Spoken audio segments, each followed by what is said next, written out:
Welcome to the REI Diamonds Show with Dan Breslin, your source for real estate investment jewels of wisdom.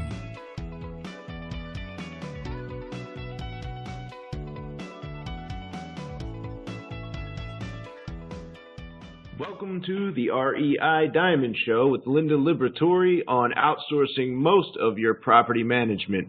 I'm Dan Breslin, host of the REI Diamond Show. I'd like to first welcome you back to the show.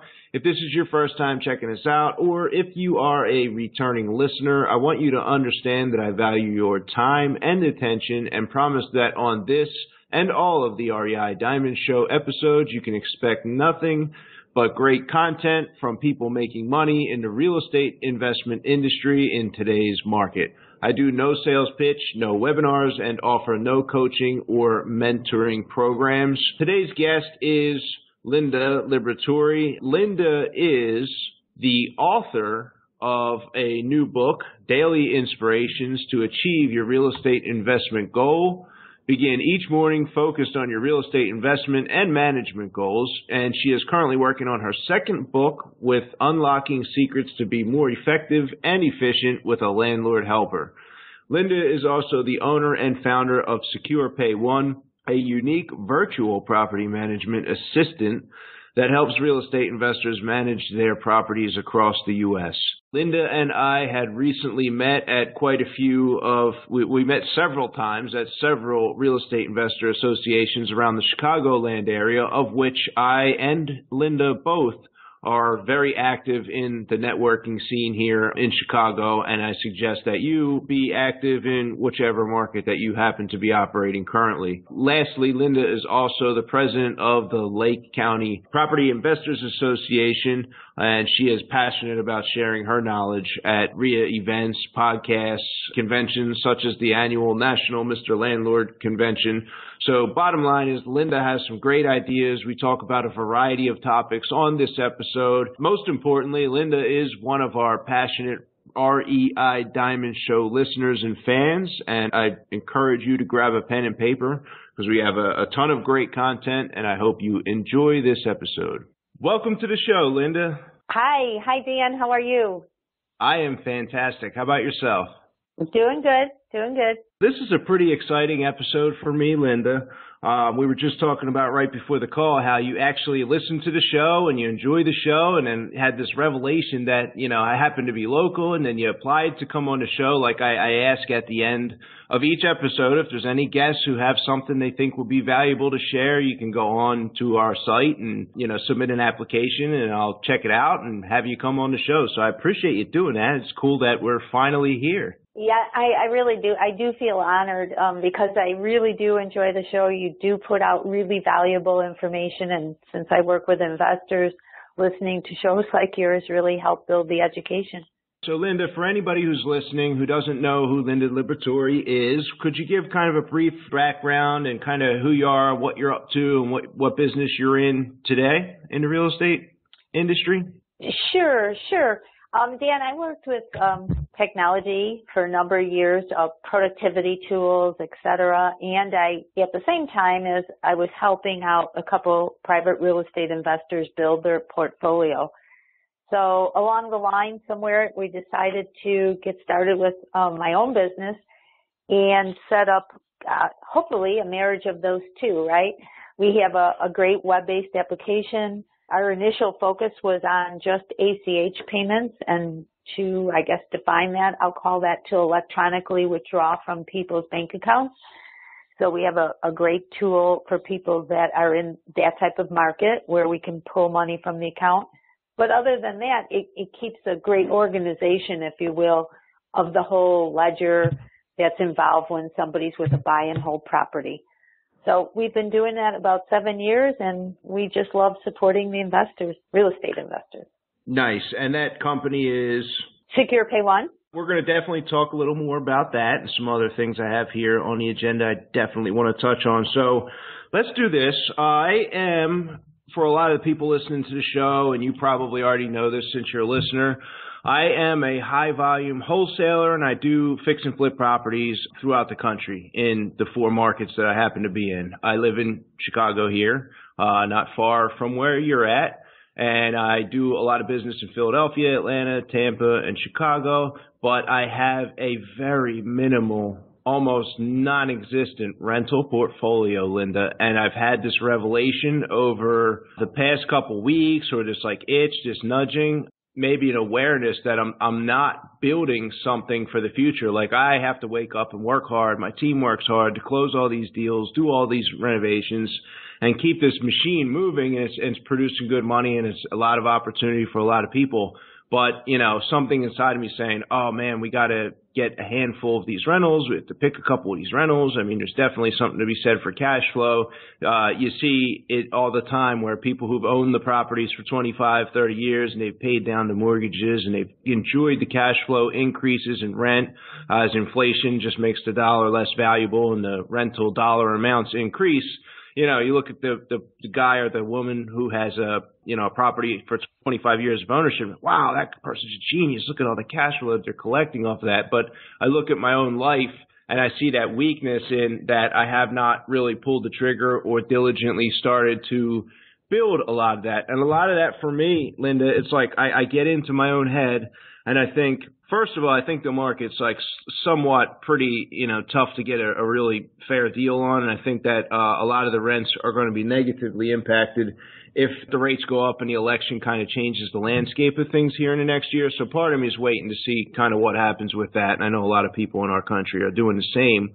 But on another level, in my mind, I've owned rental properties before, and I own a few now, and we have them with management. And I think to myself, proper management, and I want to send out an invoice, and I kind of don't want to have to even run down to the bank with the check. And now I'm looking for the check in the mailbox. And so to me, it seems as though it would be a lot of management of a lot of details for me, in addition to all the details I manage for the, 45, 50 deals that I'm in the middle of currently throughout the country. That seems very arduous for $200-300 a month.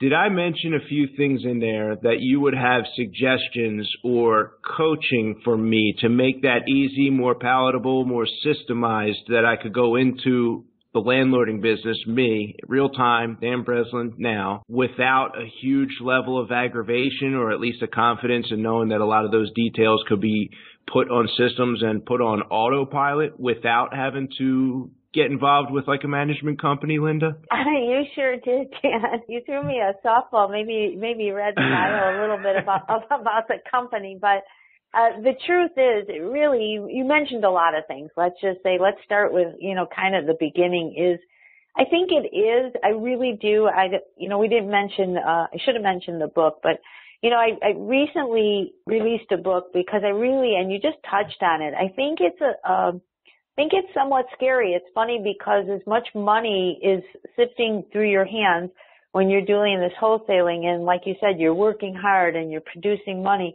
I still think there's some, I'll call it kind of fear, if you will, to buy and hold, to have this property, to collect the rents, to get into, I'll call it kind of a relationship with people. And so I do think it takes a big plunge, if you will, for people to make that first step. And especially because, let's just say, like yourself, they may be very successful at turning properties over, et cetera.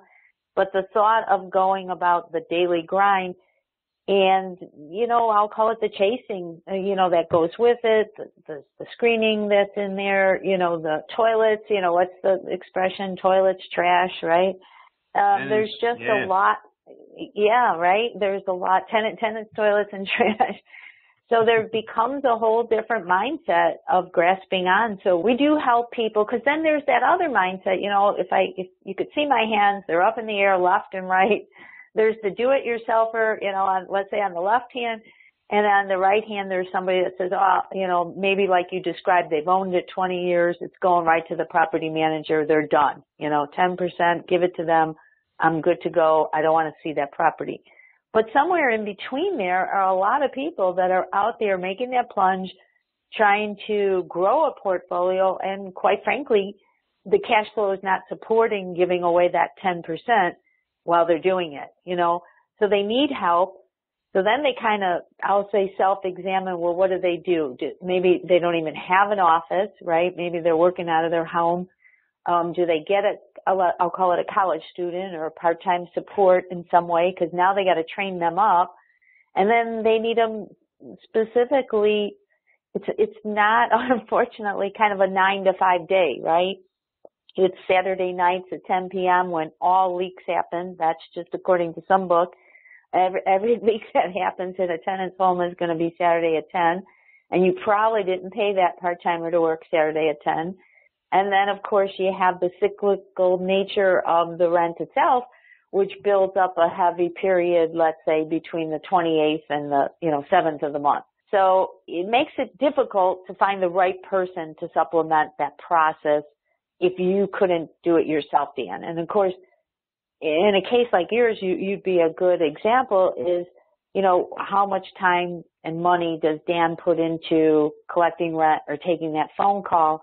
How much money is he losing by not finding a really good property? He could probably, with your level of expertise, you could probably, let's say shave off $2,000 in an offer. And that I think is being really conservative, right?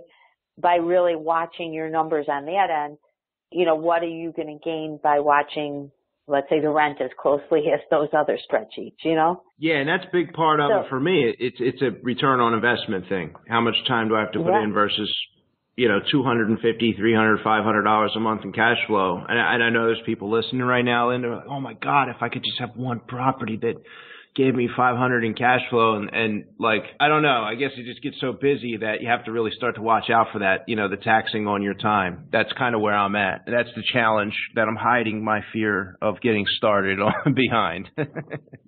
Yeah, you know what, and it becomes that, and we're getting there, I'd say, a bit as a society. We're kind of like we all are now modeling ourselves after, let's say, accountants and lawyers who always knew that their time was worth money. And even accountants, I'll say, are getting better at it, right? You used to be able to call them 4 times a year to ask some questions in between.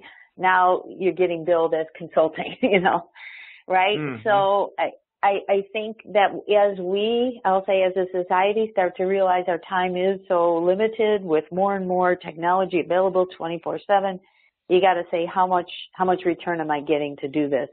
And then I think you brought up another really, I'll say, kind of changing part of the industry with, depending on where your rentals are, depending on who you're renting to, kind of the millennial market when you said, how did you put it? Like, oh, then I got to go to the bank with the checks.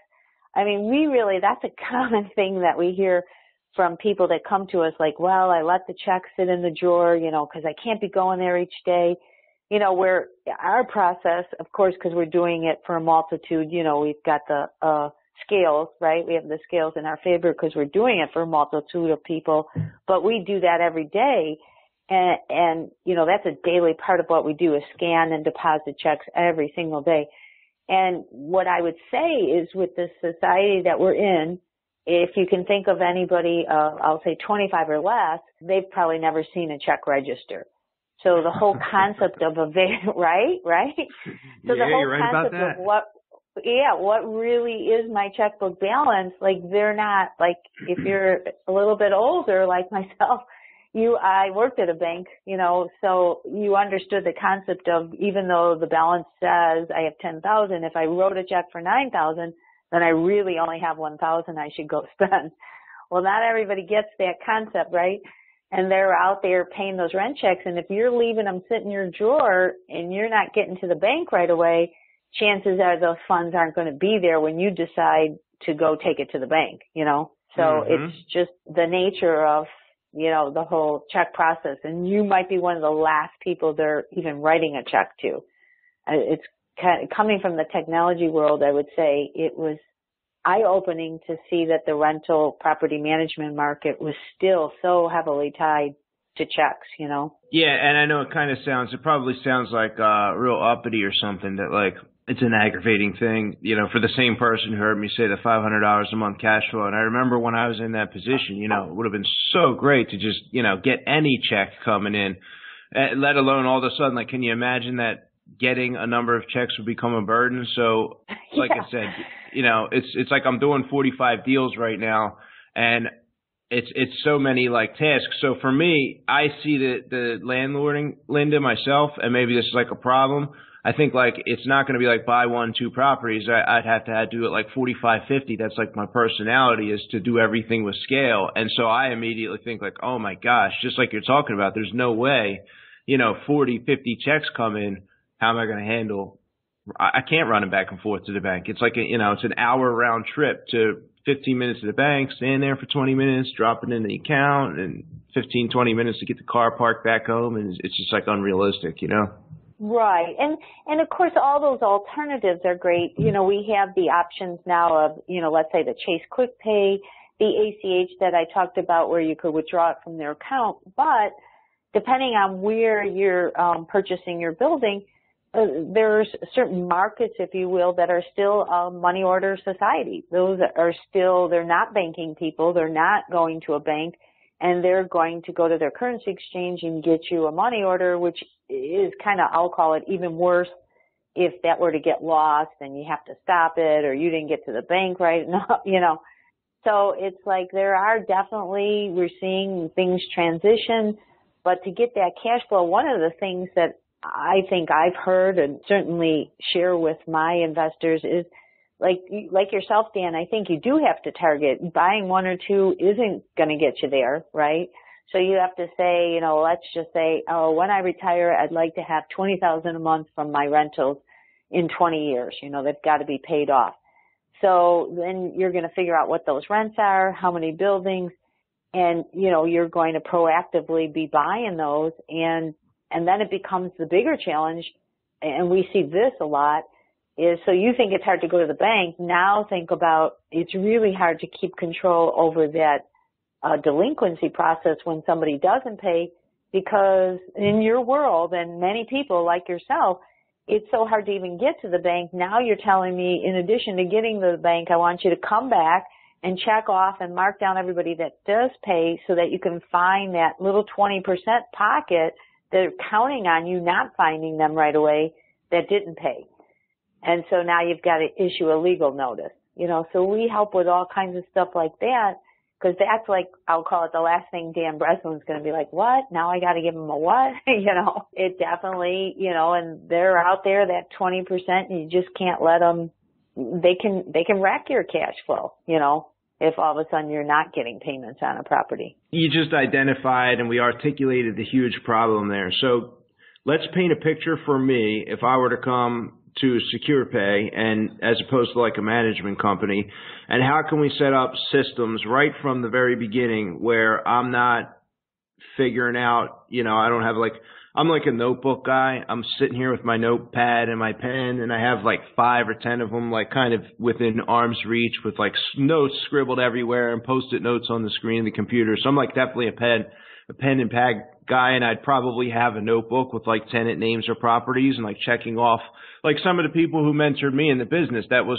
kind of the system that they had in place for 100 properties plus. Can you describe for me the system of how I should probably look at this so it's not such a scary task for me, Linda? I mean, what would you do for me if I were coming to you as a client right from the beginning and setting this up, I guess, between you, me, and also having to like train and onboard the tenants to the process? Can you talk about like the solution for this?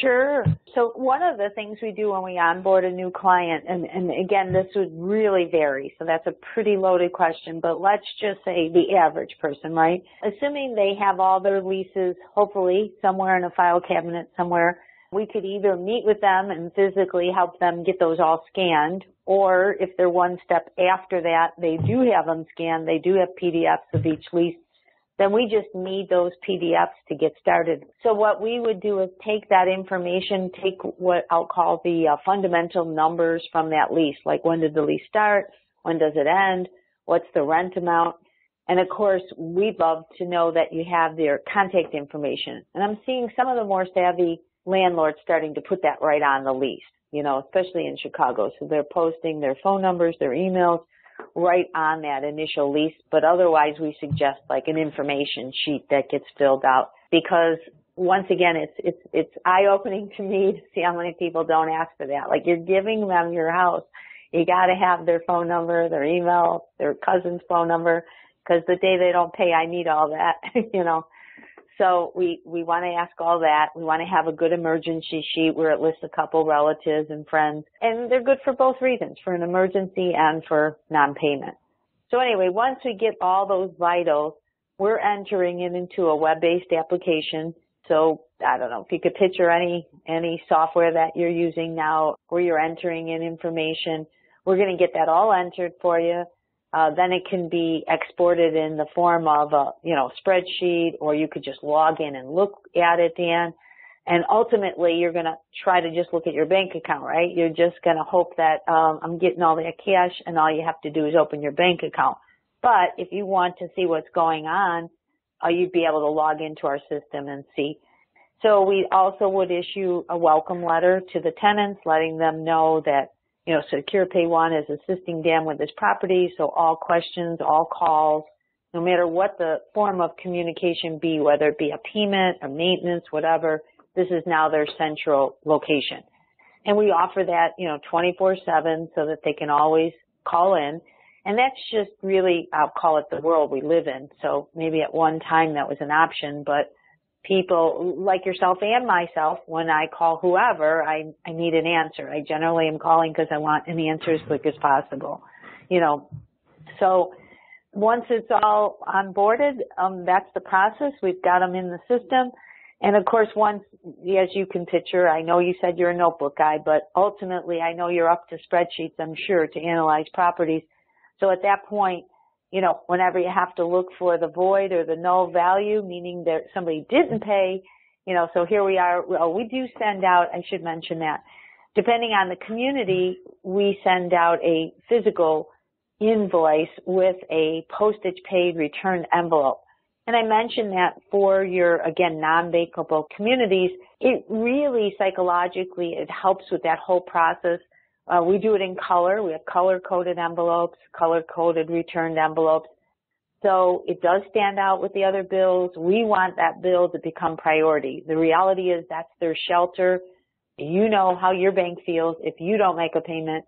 We want them to feel that rent is just as important as that. It is their shelter. It's the roof over their head. So let's make sure that bill, stands out in a pile of bills. In addition to, we do an automatic email reminder, system generated. It's set up according to your desire, but generally the email, we try to time it to, let's say, 3 to 5 days, depending on what you like. The system allows us to work with you to select what you think is good in your area. The physical piece of paper, we always time that about 10 days before.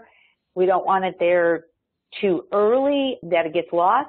But we want it there when people are, I'll call it, during their paycheck planning periods. So they've got a good 10 days to be sure that this is going to be paid within that. And I'll use the term for Chicago, between the 1st through the 5th. But we do work with landlords nationwide because we are supporting them. So we do definitely see different leases in different parts of the country, different terms. Some have it's due on or before the 1st. Some have a 3-day grace period. They have different legal notices and how they post them. We're in probably in the Chicago area, certainly, or, let's say Cook County versus Lake County, there's differences. You know what I mean? So you have to we're in an area when it comes to real estate that's very sensitive per county to what their laws are. This is huge. So you're talking about this that you're doing, and I am going to relate a little bit of a tangent, a story here of my own. A few years back, I didn't have a ton of money, but I held a mortgage for a property we sold for about $10,000, and the guy was paying, I think, $500, and I don't remember if we charged him a little bit of interest or something, and it was fine, and he would typically, at first, mail the money. I'd mail an invoice. I had it set in my calendar. I'd have to sit down, put the invoice together, update it in my Word doc, send it out. So I'm in 20 minutes, putting this invoice together every month. And then it got to the point where all of a sudden I'm having to chase the guy around and, And then it deteriorated to the point like he still owes me a couple $1,000 and I just stopped sending the invoice. But I remember the better result for the invoice being sent. And so one of the things, I mentioned earlier about my hesitation, Linda, is like I know how effective something like a physical invoice with a postage paid return envelope, color coded on top of that, is such an evolved form of sending that invoice. And I'm thinking like me, I am very system and detail oriented, and that's been critical to like my level and my team's level of success as wholesalers and high volume house flippers, has been like finding those small little details that impact in a positive way the bottom line results. And so like I would find it unacceptable for me to have a property in management or a property that I have myself that I wouldn't have somebody, either maybe with my office or myself sitting down and putting those invoices out. So that's music to my ears when I hear that you guys have something like that going on. So from a services versus a payment, it sounds like you guys are like towing the line on a property management company. You're handling calls for maintenance. I guess I would then get an email if there was a maintenance request. I guess what I'm really getting at is what delineates you and what services are not included that a management company in a local market would provide. And you guys are providing a lot of these other rent collection and assistance pieces, which you can do nationwide. So can you kind of like delineate both the differences and the differences in costs for your service versus property management, Linda? Sure, Dan. That's a really good question because that comes up a lot. So going back to the payments and the calls, you saw our involvement with there. We really do get a lot of kudos from people coming from full service, because that is our focus. That's our primary focus, is to make sure a new landlord can, I'll call it, can pull themselves up by their bootstraps to get to that third, fourth, fifth property without losing track of the primaries. And, we get them come to us with 40. Some people can manage for, I'll say, quite a while. And then all of a sudden they're like, I really want 80. And how do I get to 80?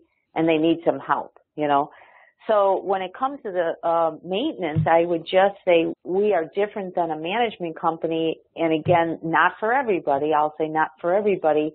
So for my investors that would come to our company, they want to control that process, Dan. So I'm going to use you again for an example. Let's assume that we get you into some buy and holds, and you already have what I'll call a really strong team in place that's doing your rehabs right now for your flips, for your not for the wholesales, but for the flips, okay? So you've made your connections, like you talked about, you're in various markets, you have people in those markets you could call up to do repair work.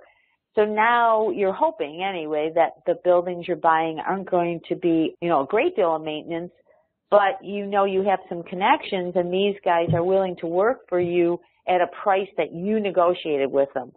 And you're willing to work with them because you know the quality of their work, and you could say, hey, Jay, I need you to do some plumbing here, but listen, this plumbing is, $250 job. That's it. That's tops. That's all I want done.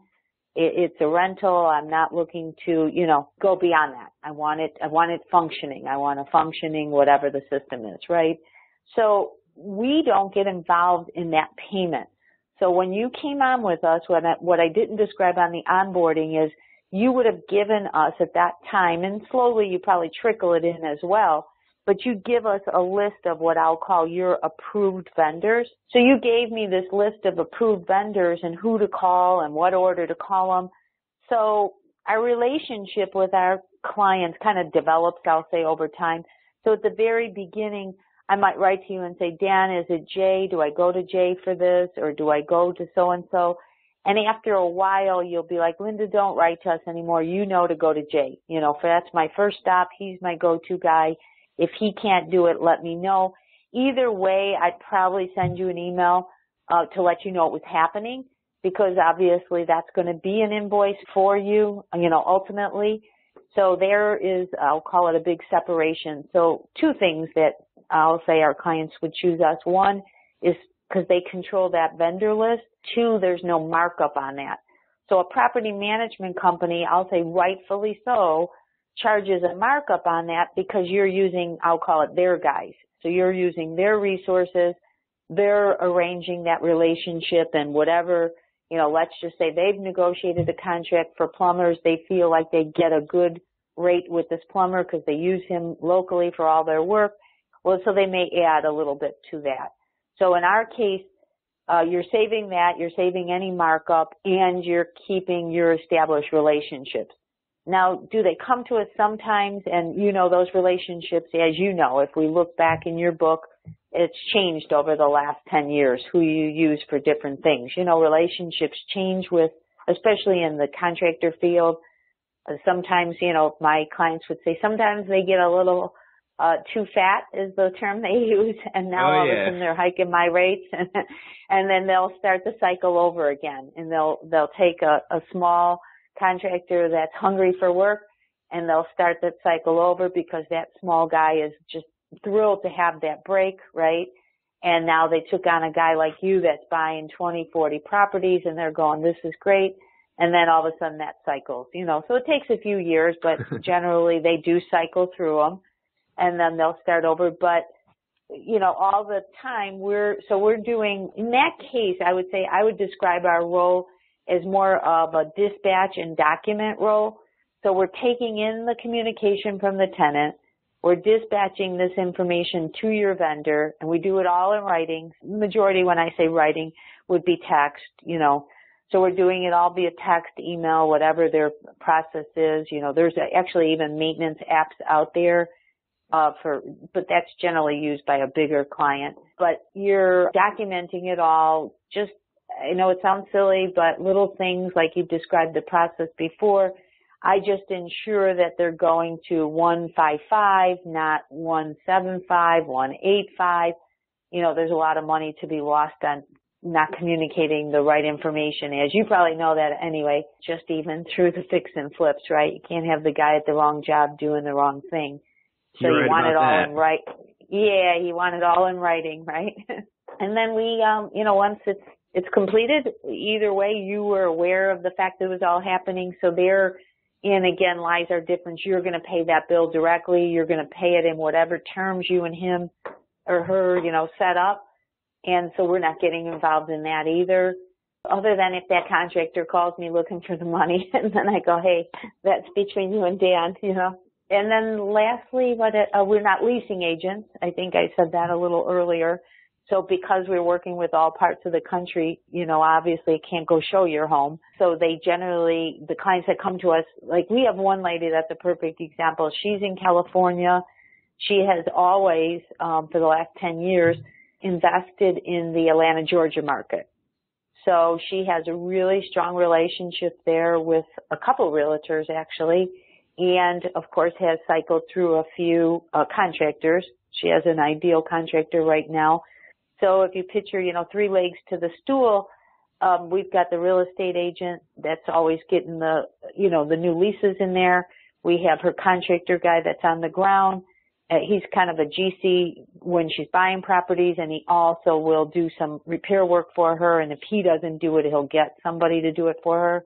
And then we're the ones taking all those calls and coordinating those people going out. We also take care of that renewal process.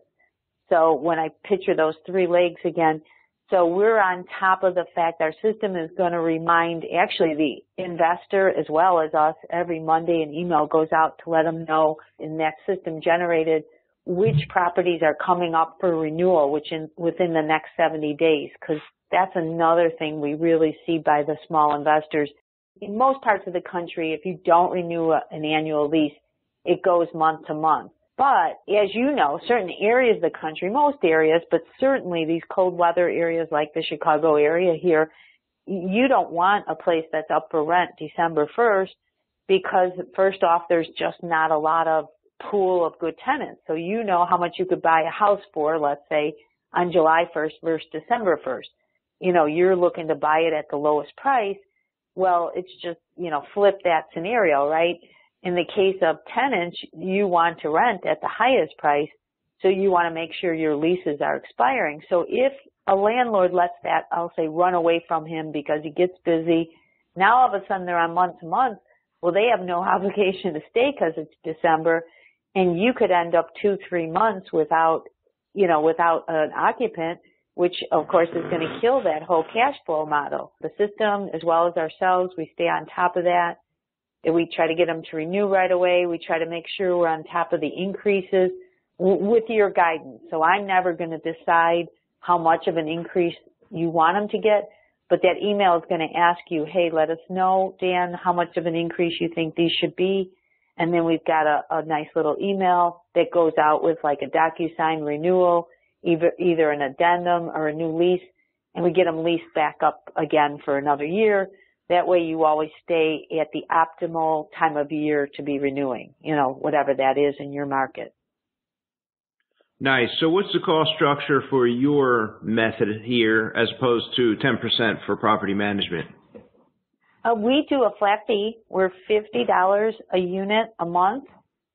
So if you have rents that are $6,000, we are an outstanding value. If you start going into, let's say, $700 is your monthly rent, well, then we're going to be a little bit higher. Then we're a little bit at the high end.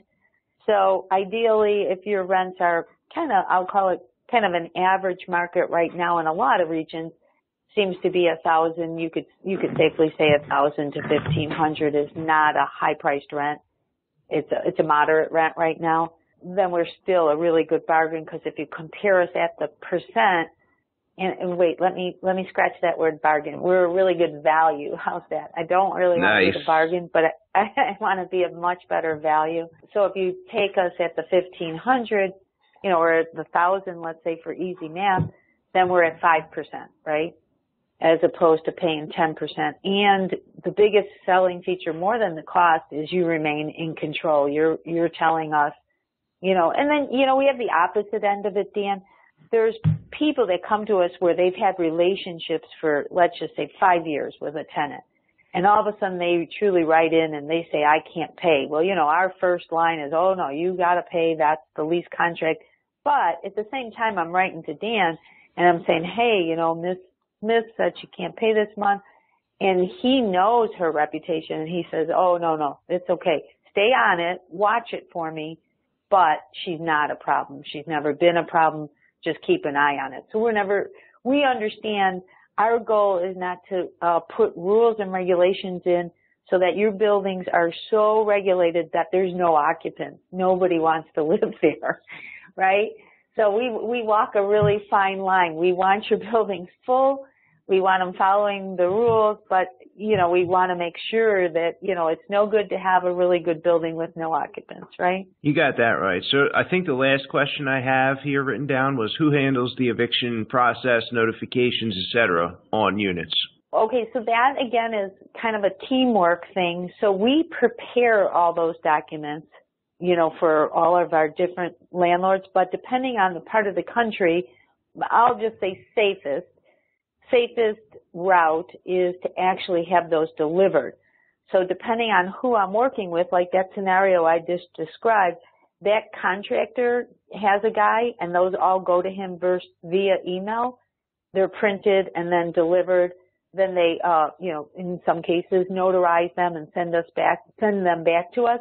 And then we give all the proper information to their lawyer. So whoever your lawyer would be is going to want from us a copy of that lease, a copy of that legal notice that was served, and a copy of their payment ledger. So then at that point, we're working one-on-one once you tell me I want to go to court. So, we have people, which won't shock you, right, in the Chicago area that really they don't want to go to court. I mean, we're talking $800 right off the bat just to get that process started.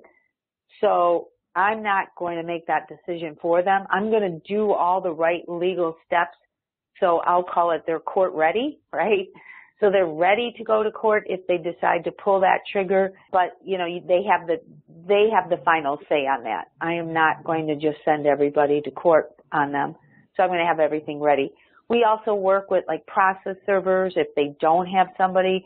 Once you get, and I'm sure you probably have heard this, in meetings and such, once you get, let's say, 40 to 50 properties, you're going to negotiate something with your lawyer on how much he's going to charge you. But the reality is serving all those, let's say, like this month was a tough one because October the 7th, which turned out to be a payday.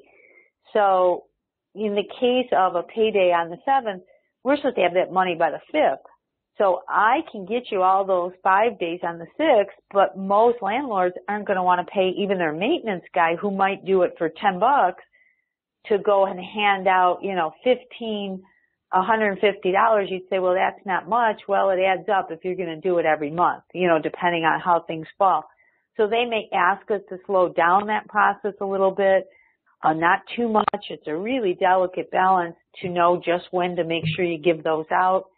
And so you don't want to spend too much giving them out, but you don't want to lose too much, because you lose time as money in the eviction process especially. I'm going to switch gears here a little bit, Linda. I know that you are the president of the Lake County Property Investors Association here in Illinois, and you and I had met face-to-face at one of our ring meetings, which we just launched the ring meeting in Atlanta, so we're excited to have that coming on board. We do that same thing in Philly, so that is something I definitely wanted to touch on. Oh, absolutely. I did not know you were opening one in Atlanta. One of the ladies that work for me, she tries to get down there. She visits friends. You'll have to tell me more about that. Or not opening. You said you just opening that one? We just literally launched last night. We, opened up a meetup group for that, and we are currently actively looking for some space. And you've seen our place in Schaumburg.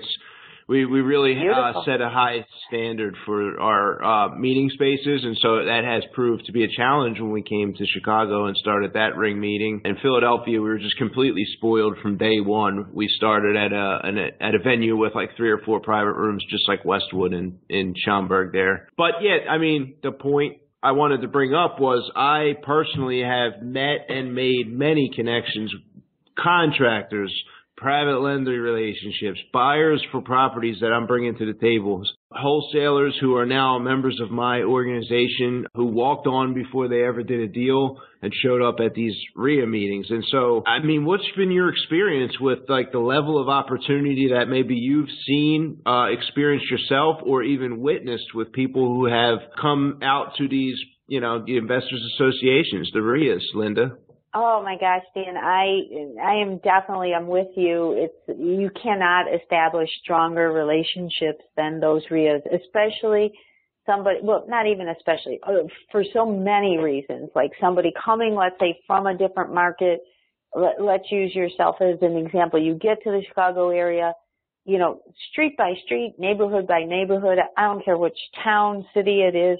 There's things that you need to know about that area, and there's nobody that's going to give you more, better information than at that local RIA, right?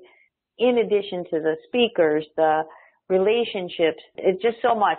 I find that I probably seriously attend, I bet 7 a month, and it's not like I'll call it from a sales standpoint at all. It's from an education standpoint. You hear a tip. It's like anything else. It's like listening to a podcast. It's like, anything you go to. It's like reading a book. You're going to get a nugget. Well, I feel that way about those meetings. Like there's a small meeting on Addison this week, and it's going to be a long week for me. I have quite a few this week at night, and it's just a small neighborhood association. Who did they have out there? Let me think. They had some powerhouse from the city of Chicago.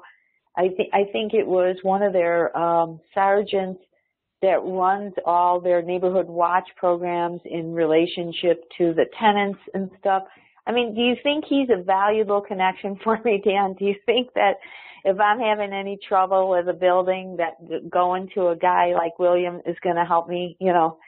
It's those type of relationships. It's not, it's like, and the same as vice versa. Whenever, they'll call me up. Do you have some help with this? Can you recommend somebody in this area? Have you worked with somebody? And those are they're invaluable. And you have to know the people. Obviously, like you and I have met, we've established relationships, and you get to know that person. I'm not saying everybody that walks in there you necessarily want to do business with, but that's where you have to be, I'll say, sharp enough to make that evaluation for yourself. Does their values align with your values? Are they looking for the same things in people? But it just opens up. I think we both know Frank Montreux, let's say. If it wasn't for a RIA meeting, I would not have met him, he's just a total leader in the area. Josh, we talked about. I mean, these are just people that are real leaders out there that you just meet a lot of good people, the speakers. I know in Lake County we have the tax assessor, the real estate tax assessor comes out at least once a year, the sheriff's office. And the example I always give is if you walk in to have a question on, let's say, your real estate taxes, and you're trying to put together an appeal on your taxes, is it helpful, Dan, if you've met that guy before, literally shook his hand, was in a meeting with him? Do you think he'll be a little bit nicer? And not nicer, but certainly he's a little bit more willing to help you than if you just walked in off the street, right? If he's listening to this episode, he may not be anymore. He may turn into a hard ass. Yeah. No, but you know what I mean? It's just nice, even the evictions, we often talk about that. We had a judge out there at our Lake County, probably 18 months ago. And he just talked about the things that people do wrong when they come into his courtroom. Does that help you? Sure. Oh, yeah. What real estate, what investors shouldn't want to know that, and then like yourself, when you've gone out there and talked about deals and how you learned from that mistake, and they may make the same mistake, but all of a sudden that light bulb will go off and be like, oh, this is exactly what Dan tried to warn me about. So it's like, we don't maybe all learn the first time, but certainly you're exposed to just so many, options there. Yeah, my first meeting, I got into the business. We went and spent, that $15,000, $20,000 on the credit cards and took a handful of these seminars like I know a lot of people who've gotten into the business and become successful have done and made that investment. But before our call, Linda, you mentioned something I'm going to bring up again now. I really didn't take off and get results in my own career until I attended my first, it was a ring meeting. So I actually had no money to my name. I had no deals under my belt. I had no job, and I had to get a ride by my dad and dropped off at this ring meeting. And I remember meeting one of my partners, met me out front. He was the one who invited me there. We met through a newspaper ad. He didn't know you had gotten a ride there. He'd probably get a kick out of it if he ever listened to the show. Right. So he introduced me around to a couple of the players in the room there, and he and I still flip properties to this day. We just had a bidding war, an above asking or an at asking offer on a property we had on the market for 4 days. So we're still celebrating wins and still doing deals to this day from that first ring meeting, and that's what it was called back then. There was 2 or 3 other people that I ended up doing just so many deals with and still do deals with to this day that were in the very first ring meeting I went to. And now I've actually taken over the ring meeting and kind of become the organizer and put that on as my own. And, the previous leaders have moved on to different types of businesses and different places, over the course of the last 10 years. So it has been, and the important part for me, I know I was just getting started at the time. So I hadn't met people who had assigned a deal or had flipped a house or had owned 40, 50, 10, 8, 9 rental properties. It hadn't been real to me at my level of experience that time. And so I came in and met, the person who had 10 rentals. And I met the guy who, they're tossing these numbers around on these flip properties. I said, wow, this is cool. This is really happening. It wasn't just in the seminars. This is in fact going on in my own backyard. And I think that belief level increased as a result of attending, the real estate investor associations for sure. Yeah, absolutely. I would second that. One of the things we've been doing lately with the Lake County meeting is having a member go up there. And not everybody likes to share all their numbers and stuff like that. And I always say to them, this is not a tax audit. We're just looking for rough estimates, of what did you buy the property for? What did you put into it? And, they throw a couple pictures up there. And I really do think, just like you said, it makes it really real for the guy in the room that's a little bit tentative. Maybe he took that big seminar, but they're gone already. And he goes, wow, Dan did that, huh? How much did he get? It makes it so digestible for somebody to feel like maybe I can do this. It's a real good support team. Dan, I have a funny story. You talk about your first meeting. This is something that I think is really relevant I'll call it for the vendors of the world. as opposed to when I first went, and it coincidentally is the Lake County meeting, and I am in quite a few, but I remember meeting the membership guy at a coffee shop, and I had my checkbook, and I was excited. I had, I don't know, found them. I forget where I found them, online or whatever, and I was all ready to write that, vendor sponsorship. And theirs was really economical. I don't recall what it was at the time. It might have been $100. I was like, wow, I could afford this. This would be a great form of marketing. They had a paper newsletter that went out, and I was, all excited. And it was up in, as you know, well, maybe don't know, the Lake County group meets in the Gurnee area. So we're talking, if you know the Chicagoland area, we're talking almost Wisconsin, probably closer to the Wisconsin border, certainly than the city, right? And so I'm not really thinking about their meetings at that time. I'm thinking about all this excitement because this ad is targeted right to my market, right?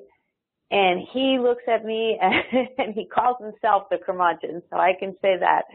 And he said, you just keep that check, young lady, if you're not going to come to the meetings, because it doesn't really matter if you're in, he said, it doesn't really matter if you're in this group, if your ad's in the paper, because if you're not coming in and you're not engaged, our members do not buy from somebody just because they're in the book.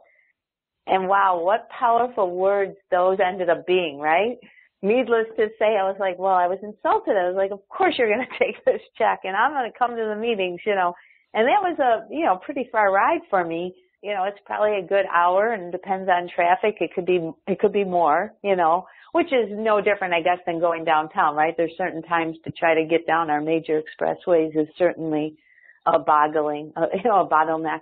But I'd say those are important words to live by just in any business. It's the old saying, it's the relationships, so it doesn't really matter what service I provide. If I don't click with you and our relationship isn't right, and that's what he was kind of saying is they're not going to buy from you just because you put an ad in our book. And I think that's really kind of sums up RIAs in general. You just have to establish relationships while you're there.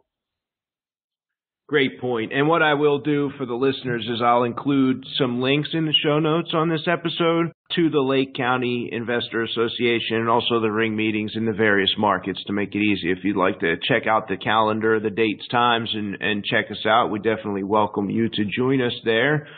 So, Linda, I'm gonna hit the questions that we normally hit with every guest on here. The first of which being, who would you consider the most successful real estate investor or developer, and why? This could be somebody that you know personally or publicly, dead or alive. The important aspect of the question is to get at the root of why you believe they're successful. If my notes show I'm supposed to answer this, Dan Breslin. Is that right? Is that the notes I have before the show? That's great. No, you know what? This was really a hard one for me, and I've heard other people answer this question. And I would honestly say, based on everything we've talked about, I would say my small investors that I see, all the clients, the RIA groups, let's talk about all those landlords out there, kind of give yourself a round of applause, because I just think it is that scary thing. It's getting past your fear. It's really going out there and doing it. And so, have some people done it better than others? Absolutely. We can name all the big names for sure. But I think most importantly, it's just getting past that fear and doing it. Yeah, that's a really great point. I really appreciate the way you answered the question initially there. I got a gold star for you next time I see you. Okay, good. But that's key too, Linda. I mean, think about how much better off, my dad might have been. He bought a couple properties, didn't do it right, had a few too many partners and things. But what if he had kept just those two properties that he had bought when I was like 8, 9 years old? He managed to hang on to them, and it wasn't like, like me, like I got to go do 40, 50, or 100 of these things. But for the small investor out there who buys even one or two extra houses that are then paid off to help them out in retirement and maybe to sell those houses when the time comes, I mean, I think that's just like a great addition and a great point to bring up that as a successful real estate investor.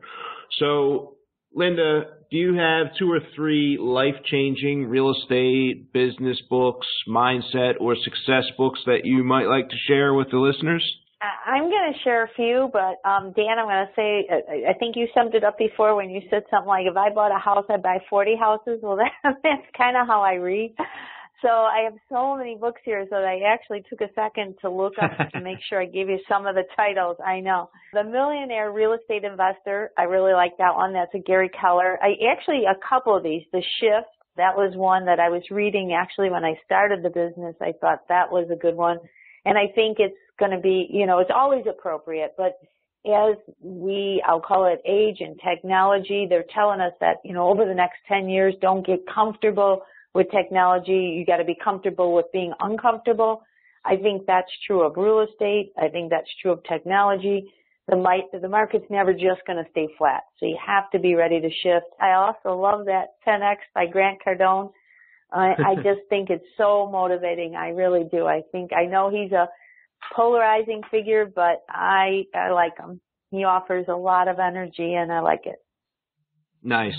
Yeah, we've made a lot of money on my team as a result of the principles and the training of Grant Cardone. And, same little disclaimer there. It's like some things he says or something. Even me, we've gotten results from his teaching, and I'm like, I'm not sure how I always feel about him. But who knows? I mean, if he decides to come on the show, I'm probably not going to stop him. Absolutely. I'll be listening if he comes. I like his style. I like that he expects people to work and not think that they've got something coming to them. And I like a lot of his underlying principles.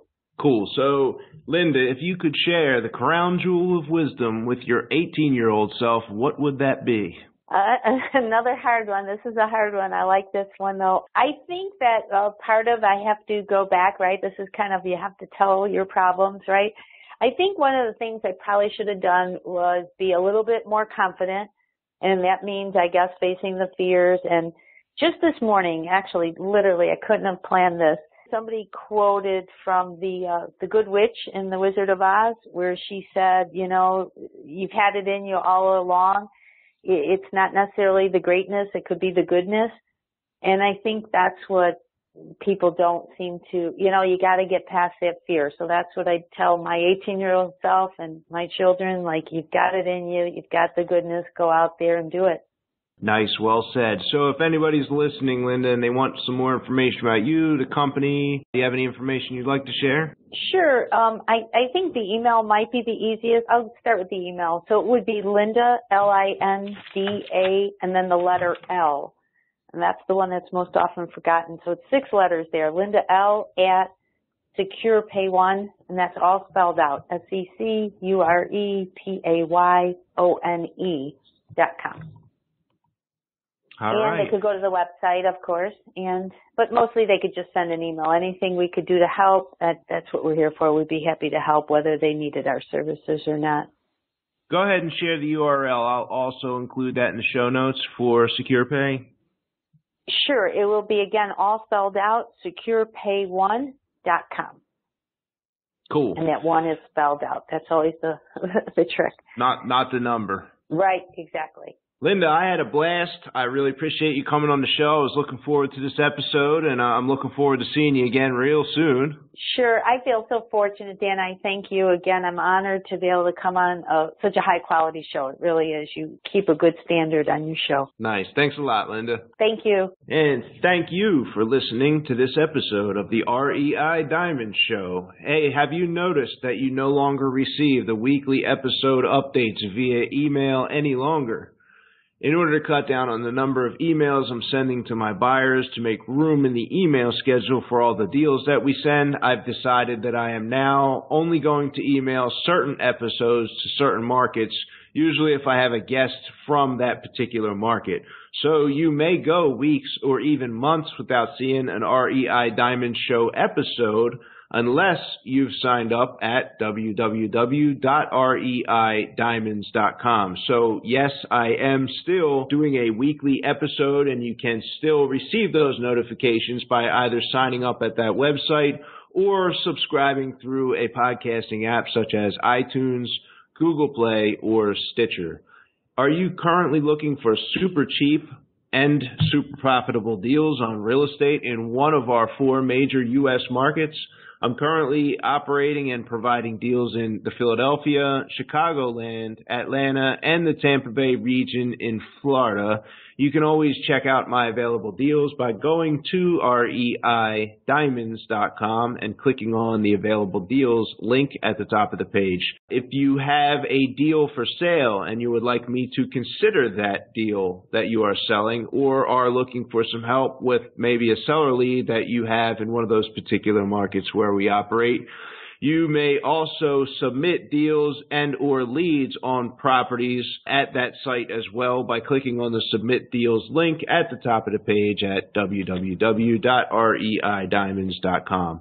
And lastly, if you have any requests for specific topics in real estate investment or a specific question that you might like me to cover or discuss on a future episode, or if you have a guest suggestion, somebody that you'd like me to invite on the show, please contact me directly by clicking on the Contact Dan link at www.reidiamonds.com. Thanks a lot for your time and attention today. I really enjoyed this episode. Dan Breslin here, and I will catch you next week. Thank you for listening to this episode of the REI Diamonds Show with Dan Breslin. To receive email notifications of new weekly episodes, sign up at www.reidiamonds.com.